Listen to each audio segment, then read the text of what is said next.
Halo semuanya, selamat datang di kelas matematika bersama dengan Pak Fiat. Oke, bagaimana kabar kalian hari ini, nak?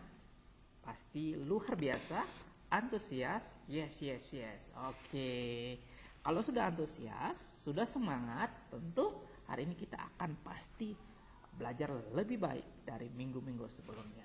Yuk kita lihat hari ini kita akan belajar apa ya? Ya, kita akan belajar tentang bangun ruas selengkung. Jadi masih melanjutkan apa yang sudah kita pelajari bersama dengan Ibu Elizabeth di pertemuan sebelumnya. Kita akan lihat ya untuk tujuan pembelajaran kita hari ini. Kita akan belajar tentang menghitung luas selimut dan luas permukaan dari bangun ruang selengkung, yakni tabung, kerucut, dan bola.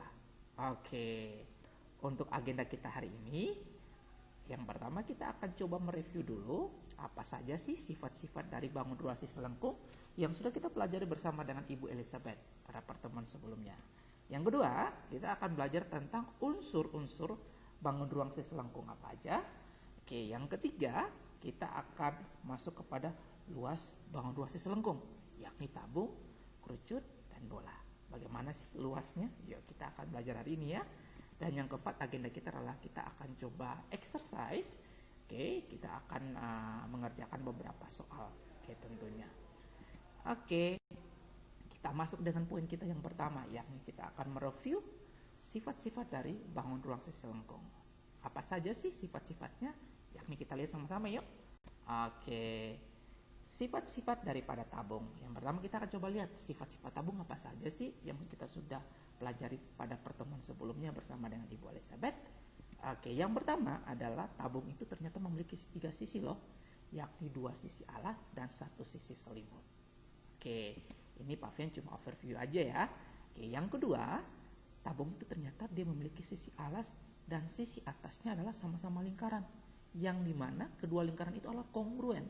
Tahu ya, kongruen artinya dia memiliki bentuk yang sama dan juga memiliki ukuran yang sama. Oke, yang ketiga adalah tabung itu mempunyai selimut tabung, yaitu sisi lengkung tabung yang menutup. Jadi bagian paling menutup daripada tabung itu disebut dengan namanya selimut tabung. Oke, ya kita coba lihat daripada sifat-sifat kerucut. Apa saja sih sifat-sifat kerucut? Yang pertama adalah kerucut itu mempunyai sisi tegak yang disebut dengan selimut. Oke, yang kedua ternyata kerucut juga itu mempunyai satu sisi berbentuk lingkaran yang berupa alasnya. Jadi alas daripada kerucut itu adalah bentuk lingkaran. Oke, yang ketiga adalah kerucut juga mempunyai satu rusuk lengkung. Oke, satu rusuk lengkung yang biasa disebut dengan sisi lengkungnya. Jadi kita akan lihat lebih jauh gimana sih sisi lengkung itu. Kita akan lihat yuk. Dan yang ketiga adalah sifat-sifat bola. Sifat-sifat bola ternyata bola mempunyai yang pertama, bola mempunyai satu sisi dan tidak memiliki rusuk. Oke, yang kedua, bola itu tidak mempunyai bidang datar yang berupa alasnya. Oke, yang ketiga, hanya mempunyai satu sisi lengkung tertutup. Oke, itu adalah sifat-sifat daripada tabung, kerucut, dan bola.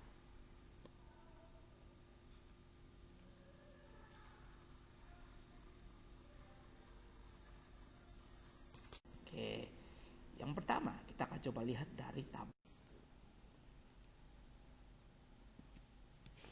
Ya, ternyata pada pertemuan sebelumnya kita juga sudah belajar ya tentang bagaimana sih penerapan dari bangun tabung ini dalam kehidupan kita sehari-hari. Ternyata banyak loh bentuk-bentuk benda yang ada di sekitar kita itu yang berbentuk tabung. Misalkan, Pak Vin kasih 3 contoh ya untuk hari ini. Misalnya tabung ring bensin. Ya ini mungkin bagi anak-anakku yang mungkin punya motor atau yang suka naik motor. Nah, ini salah satu komponen yang sangat penting di dalam kendaraan roda 2 ini. Yang kedua adalah tabung vial dan tertutup. Oke, tabung vial yang tertutup ini adalah salah satu bentuk penerapan juga daripada bangun ruang tabung ini. Yang ketiga adalah gas LPG. Mungkin ini seringnya kita lihat di rumah kita masing-masing, yang dimana mama kita itu sering menggunakan ini untuk memasak. Nah ini merupakan salah satu penerapan atau benda-benda yang menggunakan bentuk daripada tabung ini. Yuk kita lihat lebih jauh. Unsur-unsur tabung ya. Unsur-unsur tabung ya. Kita bisa lihat dari gambar ini ada beberapa unsur. Yang pertama kita lihat di sini ternyata tabung itu memiliki terdiri dari dua lingkaran ya, lingkaran bagian bawah dan lingkaran bagian atas serta bentuk persegi panjang selimut tabungnya. Yakni unsur-unsur yang pertama yang adalah tabung itu memiliki jari-jari tabung.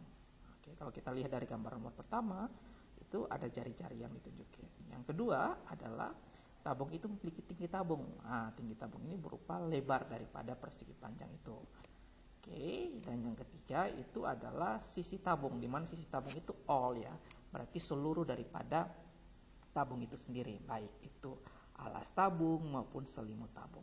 Oke.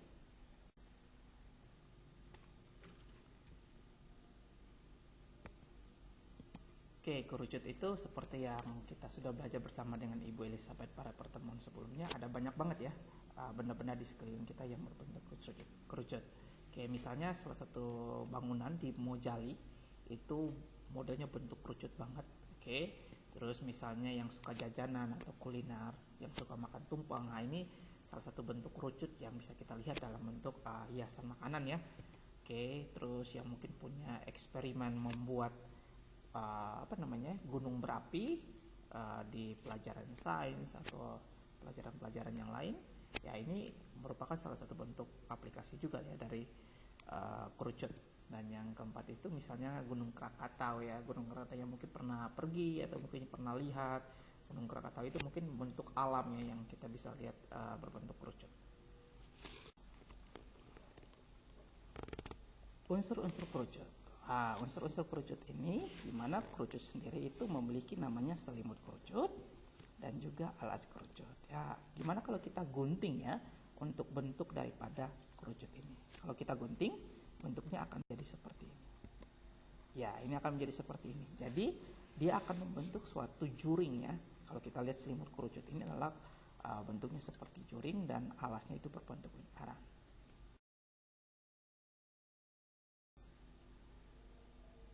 Oke, ya. Yang ketiga adalah bola. Di dalam kehidupan kita, bola ini merupakan salah satu bentuk yang sering kita jumpai, baik itu di sepak bola, baik itu di bola basket, baik itu di bola voli dan lain-lain. Atau mungkin di gantungan-gantungan yang kita pakai yang berbentuk bola. Nah, ini contohnya adalah gantungan kunci bola biliar, atau mungkin yang suka kuliner juga banyak makanan-makanan ya yang berbentuk bola. Dan mungkin yang lebih besar itu adalah universe ini ya, dimana bumi kita itu juga berbentuk seperti bola, matahari kita juga itu seperti bola, planet-planet yang lain pun juga mungkin seperti bola. Nah, itu mungkin penerapan atau hal-hal yang bisa kita lihat di dalam penerapan konsep bola ini. Nah, unsur-unsur bola sendiri kita lihat ya, ada beberapa unsur yang perlu diperhatikan dari bola. Yang pertama adalah bola itu ternyata punya pusat. Nah, pusatnya biasanya di perempatan ini, titik tengah yang memotong ya semua garis yang ada pada bola. Yang kedua adalah bola ini juga punya jari-jari. Oke, jari-jari itu adalah jarak titik pusat dengan titik terluar daripada bola itu. Oke, yang ketiga itu adalah diameter. Karena bola ini berbentuk seperti lingkaran, oke, maka tentu selain dia punya jari-jari, dia juga punya diameter. Di mana diameter daripada bola ini adalah tali busur terpanjangnya. Oke, kita masuk ke poin yang ketiga, yakni kita akan masuk ke dalam luas bangun ruas sisi lengkung. Ya, kita lihat untuk bangun ruas sisi lengkung apa saja sih? Yang pertama kita lihat dari tabung. Ya, bagaimana menemukan rumus daripada tabung atau menemukan rumus seluruh permukaan tabung. Nah, di sini Pak Fian sudah menjelaskan tadi ya, bahwa unsur-unsur tabung salah satunya adalah dia terdiri dari dua lingkaran dan satu persegi panjang. Nah, dua lingkaran ini dimana akan sangat mempengaruhi akan seluruh permukaan tabung. Jadi kalau seluruh permukaan tabung artinya luas alas, luas penutup, dan luas selimutnya itu harus digabungkan. Dimana luas seluruh permukaan tabung itu sama dengan luas selimut ditambah 2 kali luas lingkaran. Jadi kita dapatkan 2 PRT dikali 2 PR kuadrat, dimana 2pi RT itu lahir daripada luas persegi panjang yang berbentuk sisi lengkung. Sisi lengkung. Jadi panjang itu seperti keliling lingkaran dan lebarnya itu adalah tinggi daripada tabung itu sendiri. Sehingga kita bisa faktorkan angka yang sama atau simbol yang sama kita bisa keluarkan, sehingga kita dapat 2πr dalam kurung T tambah R atau R tambah T. Bisa saja ya, seperti itu. Bisa dibolak-balik pakai sifat komutatif. Oke, jadi luas seluruh permukaan tabung itu adalah 2πr dalam kurung R tambah T. Oke, kita coba lihat ya contoh soal yang pertama ini. Oke, kita punya suatu tabung yang jari-jari alasnya itu berbentuk 7 cm dan tingginya itu 20 cm. Kira-kira berapa sih luas selimut tabung tersebut? Nah, ini pertanyaannya nih.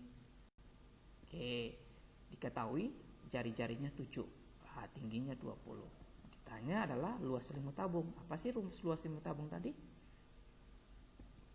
Oke, luas selimut tabung adalah 2pi RT.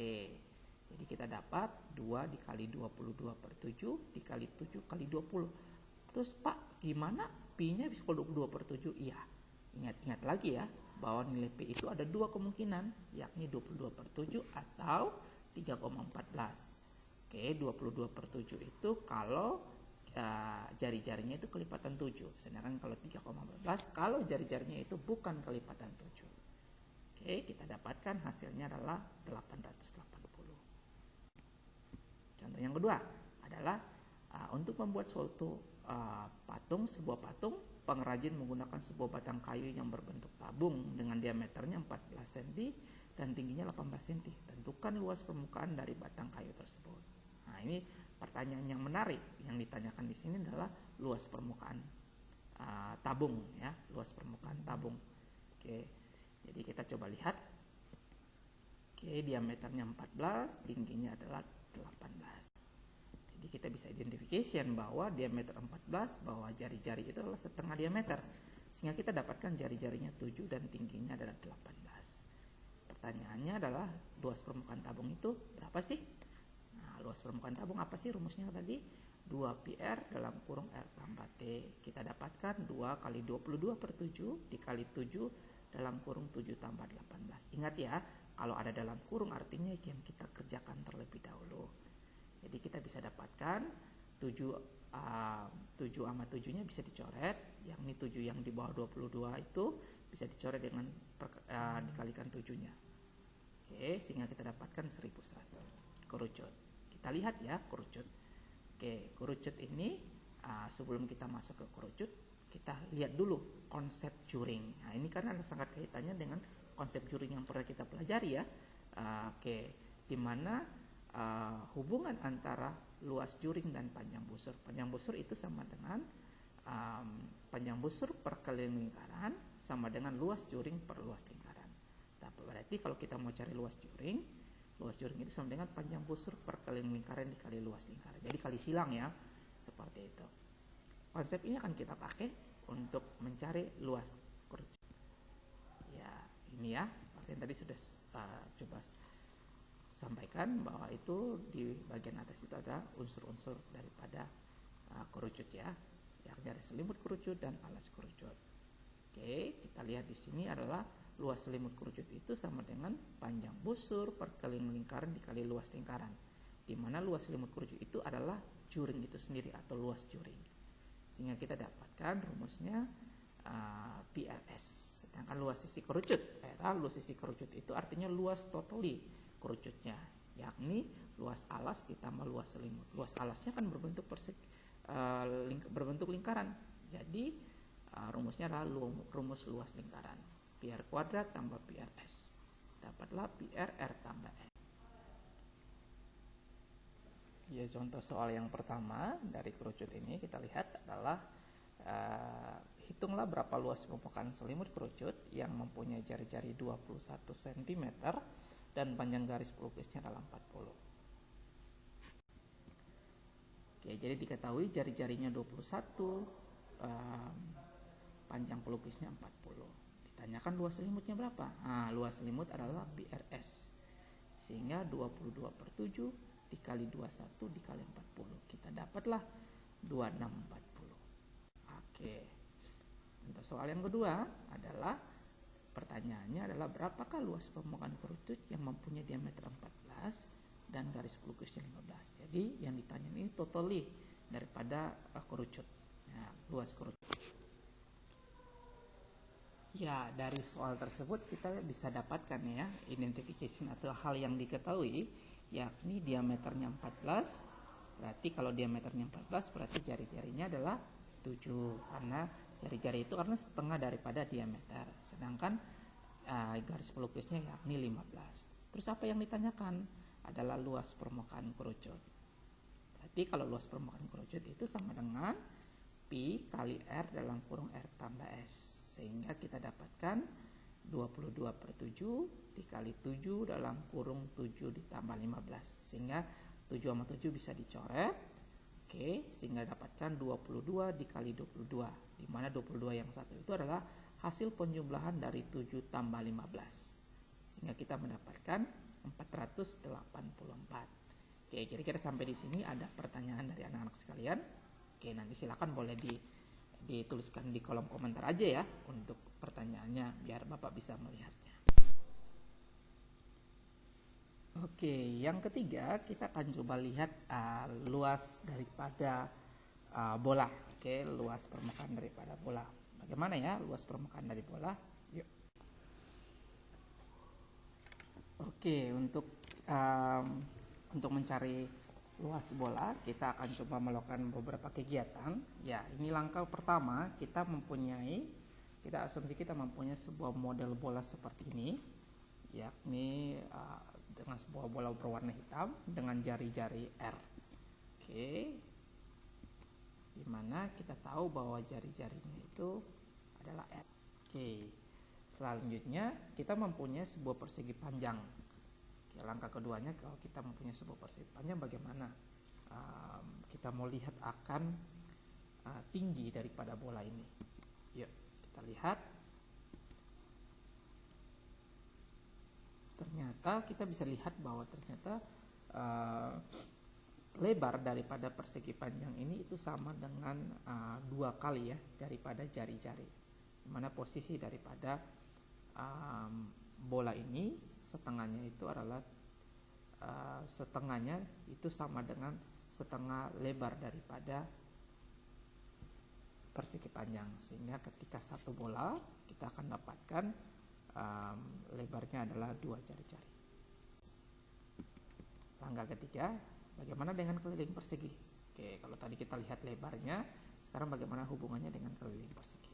Misalkan Pak Fian punya sebuah bola terus bergelinding. Oke, ternyata bola yang bergelinding itu kita bisa dapatkan bahwa kita mempunyai persegi panjang yang ukuran panjangnya itu sama dengan 2πr, itu sama dengan keliling lingkaran. Jadi keliling lingkaran daripada bola itu sama dengan keliling lingkaran pada umumnya. Oke, seperti itu.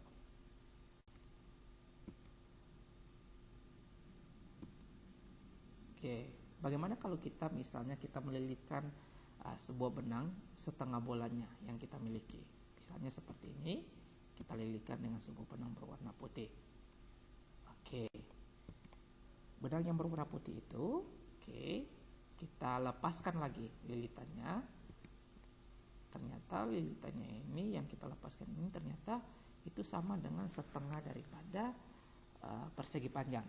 Oke, setengah bola itu sama dengan setengah daripada persegi panjang. Oke. Nah, ini adalah lilitan benangnya ya yang berwarna putih.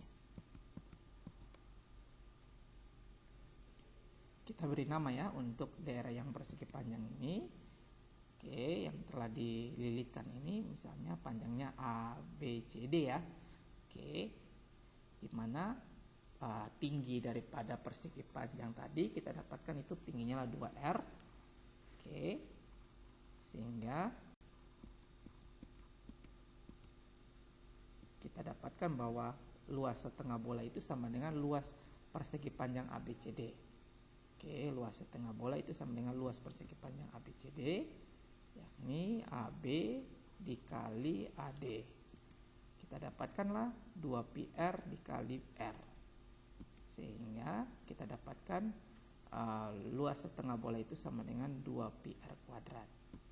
Maka luas satu bola itu sama dengan 2 kali luas setengah bola, atau 2 kali 2πr kuadrat. Sehingga kita dapatkan luas satu bola sama dengan 4πr kuadrat.